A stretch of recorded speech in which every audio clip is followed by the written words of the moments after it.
go again? Oh, no, not again. You've seen it before, haven't you? Dom, how long have we been doing this? Once more unto the breach, dear friends. Again and again and again until we're both dead.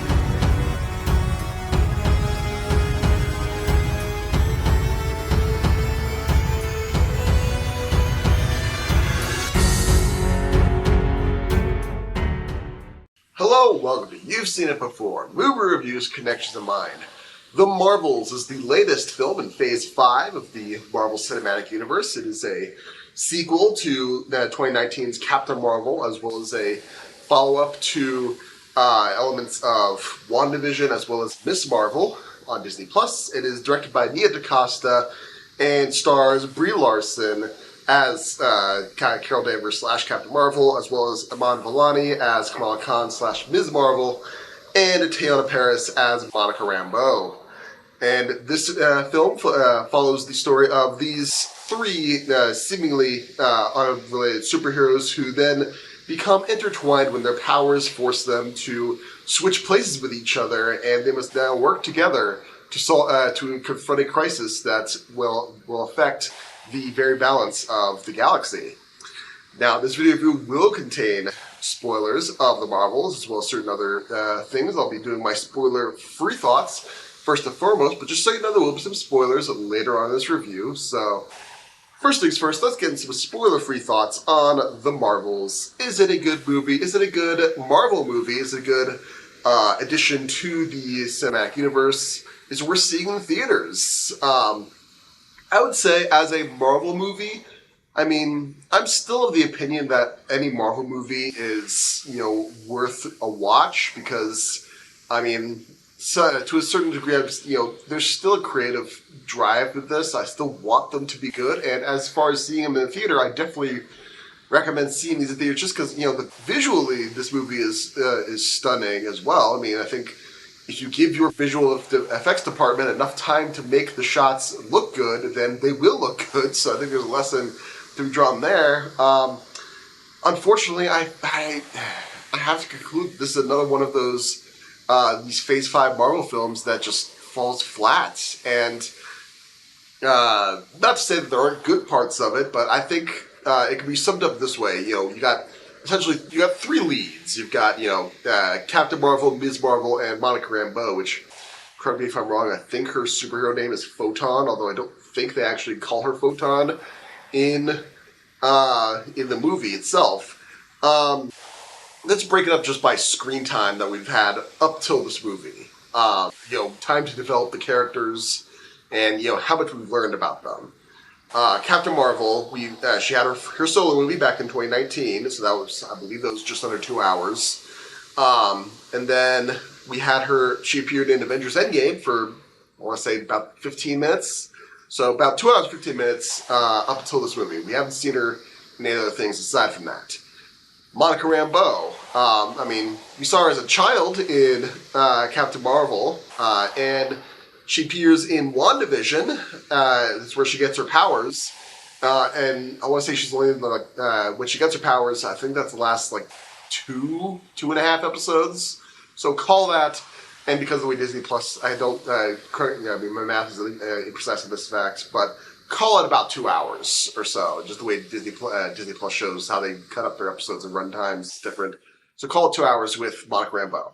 Ms. Marvel, Kamala Khan, she had her whole series. That was about 6 episodes. That was pretty much focused entirely on her.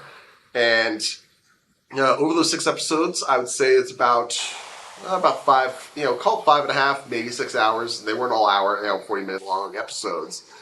But, just based on pure screen time that we've seen in the MCU, Iman Vellani as Kamala Khan beats out the other two leads, and so it shouldn't be a shock to people that when I say Iman Vellani as Kamala Khan is the best part of this movie. And, she's got the energy, she's charming, she's funny, and we've seen a lot more of her, and so we've gotten to know her more.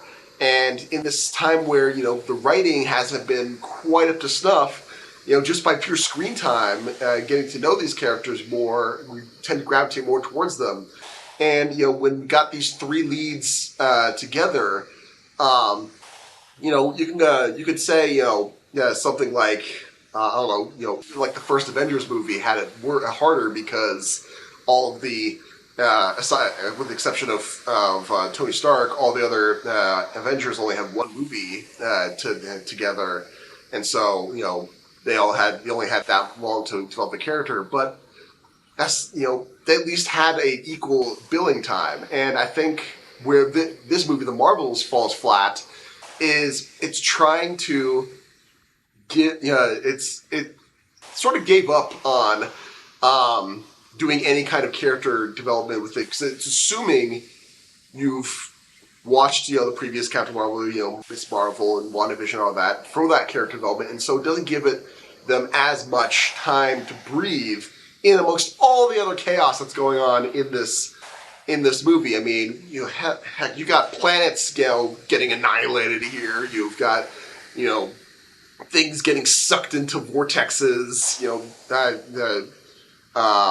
got, the power switching thing, which is another, which is, fun for a little bit, but then that gets fairly resolved by movie's end. So, that's part of it. But then they bring up some things like, there's some history between Monica Rambeau and Captain Marvel that it gets brought up here, once at the beginning, once briefly in the middle, and then by the end it's kind of resolved. And it's like, well, what was the point of that? Why?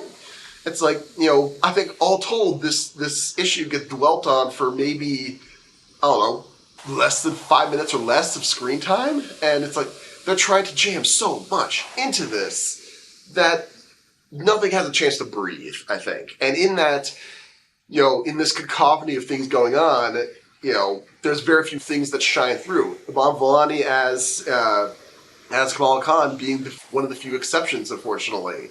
And, there's things that they could have played with.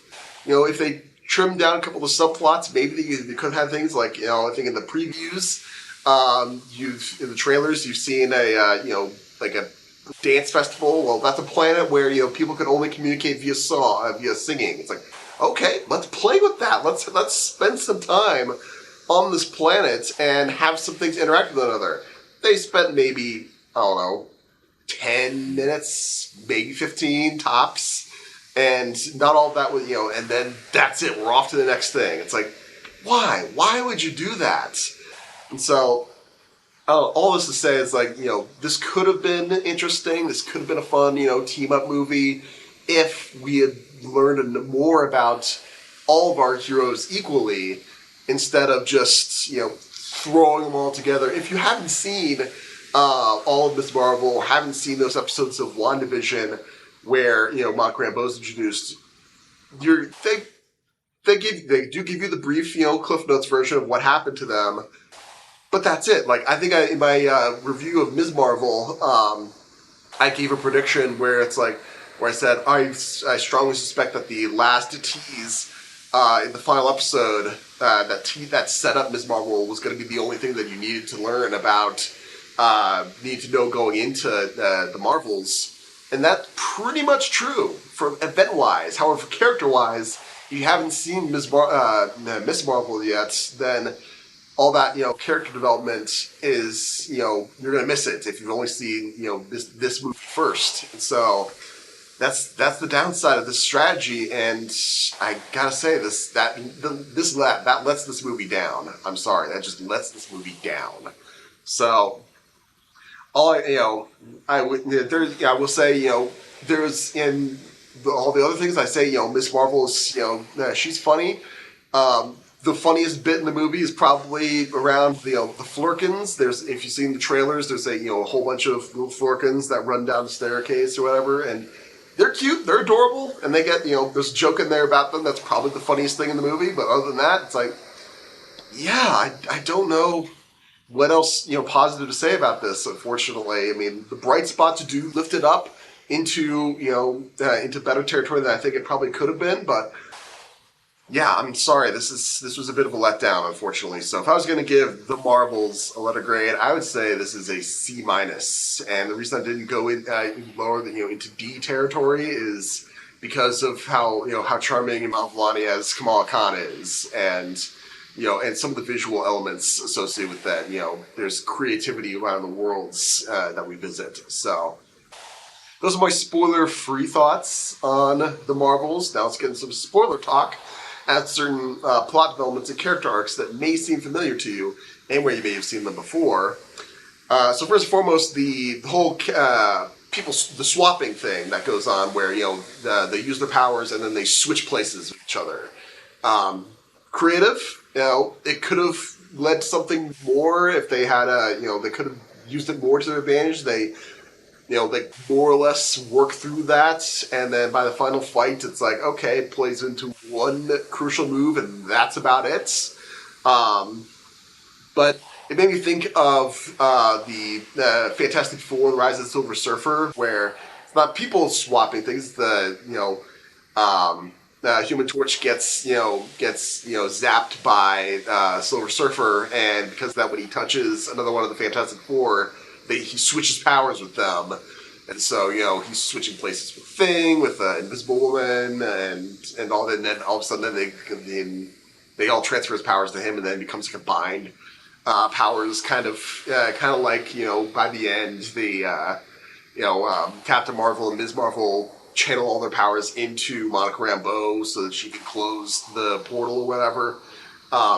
Very similar vein on that, in similar Marvel things. So this trope is in the Marvel sphere, so it's not a shock that there's a similarity there. There's another similarity that I wanted to touch on, and that has to do, again, where this movie kind of gets let down, is you didn't get brought up and then resolved very quickly.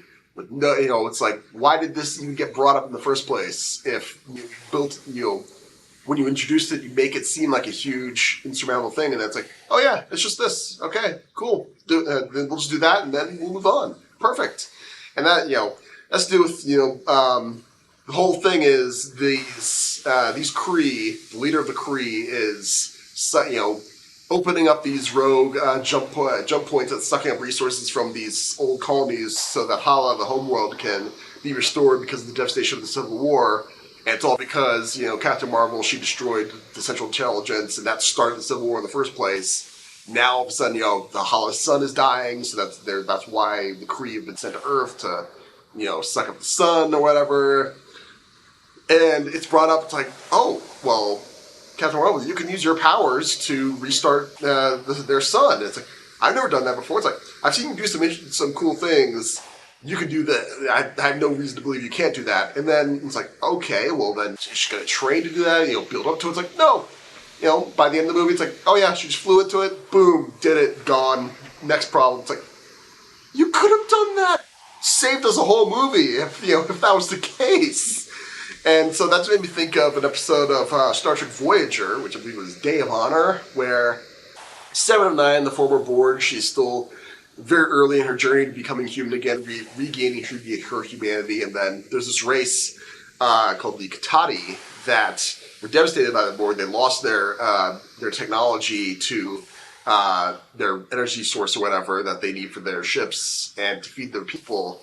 And then, you're at a brink of, Voyager's about to be overrun by these Katati ships, and then it sounds like, oh yeah, well, I can give them the technology back, that we gave them, the Borg assimilated. And Captain's like, why didn't you say that before? It's like, I'm not used to thinking this way.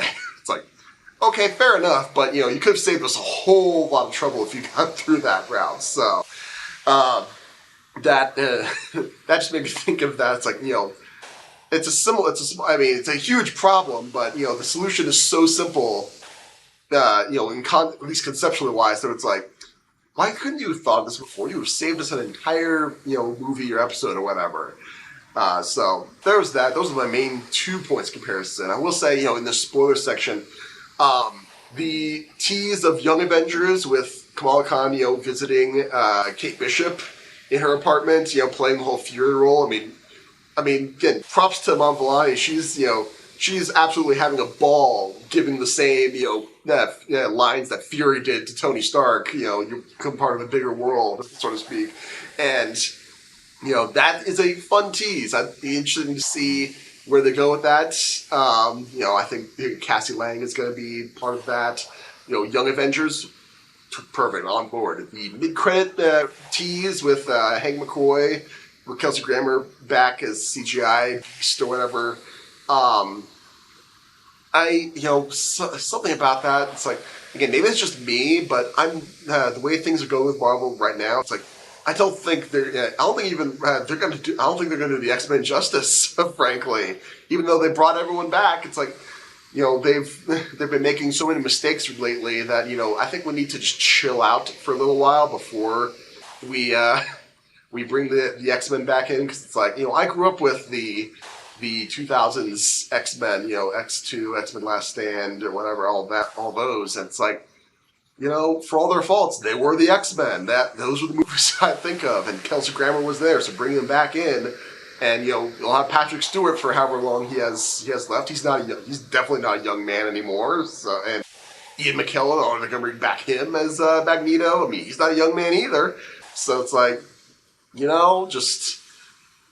I'm less enthused about that X-Men, frankly, but I may be alone on that. What did you think of those teases, and what did you think of the Marvels? Did you like it? Did you not like it?